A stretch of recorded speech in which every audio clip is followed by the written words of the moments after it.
বিসমিল্লাহিৰ ৰহমানিৰ ৰহিম। আজিও আপোনালোকৰ মাজত কেইটামান প্ৰশ্ন লৈ আহিছোঁ। প্ৰথম প্ৰশ্ন হ'ল, হুজুৰ সাল্লাল্লাহু আলাইহি সাল্লামৰ ইন্তেকালৰ পিছত গোসল কেনেকুৱা আৰু কোনে দিছিল?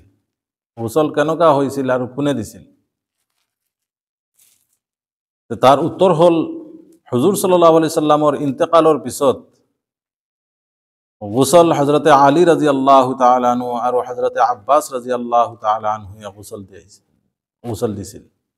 হযৰতে আলী আৰু হযৰতে আব্বাসৰ লগত সাথ দিছিল হযৰতে ফজল বিন আব্বাস, কসম বিন আব্বাস আৰু হযৰতে উসামা বিন যায়েদ ৰাদিয়াল্লাহু তাআলা আনহুমে।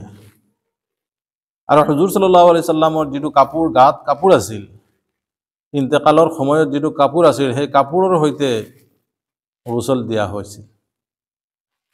কাপোৰ খুলি দিয়া হ'ল, তাৰপিছত কফনৰ 3খন কাপোৰ পিন্ধাই দিয়া হৈছে। আৰু এটা প্ৰশ্ন হ'ল, হুজুৰ সাল্লাল্লাহু আলাইহি সাল্লামৰ ইন্তেকালৰ পিছত জানাজাৰ নামাজ কেনেকুৱা আদায় কৰা হ'ল? তাৰ উত্তৰ হ'ল, হুজুৰ সাল্লাল্লাহু আলাইহি সাল্লামৰ ইন্তেকাল ৰবিউল আউয়াল মাহৰ 12 তাৰিখ সোমবাৰৰ দিন আছিল। আৰু ইন্তেকালৰ পিছত সাহাবাসকল, সাহাবিয়াতসকল, বাচ্চাসকল আৰু গোলামসকল সবে আল্লাহ নবী সাল্লাল্লাহু আলাইহি সাল্লামৰ জানাজাৰ নামাজ আদায় কৰিলে। ইয়াত এটা কথা মৌজুদ আছে, কিতাবত এটা কথা মৌজুদ আছে যে জানাজাৰ নামাজ যেতিয়া আদায় কৰিছিল, তাত কোনো ইমাম নাছিল, কোনেও ইমামতি কৰা নাই।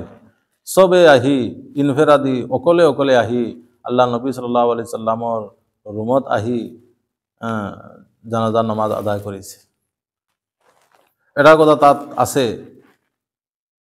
যে প্ৰথমত আহলে বয়ত সকলে আহি জানাজাৰ নামাজ আদায় কৰিলে, তাৰপিছত মুহাজিৰিন সকলে আহি জানাজাৰ নামাজ আদায় কৰিলে, তাৰপিছত আনসাৰ সকলে আহি জানাজাৰ নামাজ আদায় কৰিলে, তাৰপিছত মহিলাসকলে আহি জানাজাৰ নামাজ আদায় কৰিলে, তাৰপিছত বাচ্চাসকলে আহি জানাজাৰ নামাজ আদায় কৰিলে, তাৰপিছত গোলামসকলে আহি অকলে অকলে সবে, কোনো জমাত নাই, কোনো ইমাম নাই, অকলে অকলে ইনফেৰাদি হিচাপে আহি সবে জানাজাৰ নামাজ আদায় কৰিছে। আৰু এই জানাজাৰ নামাজ মঙ্গলবাৰৰ পৰা বুধবাৰৰ ৰাতিলৈকে চলি থাকিলে। তাৰপিছত দফনৰ ইন্তজাম হ'ল। আৰু এটা প্ৰশ্ন হ'ল, আল্লাহ নবী সাল্লাল্লাহু আলাইহি সাল্লামক খতনা, যিটো আমি সুন্নত বুলি কওঁ, সুন্নত দিয়া হৈছিল নে নাই?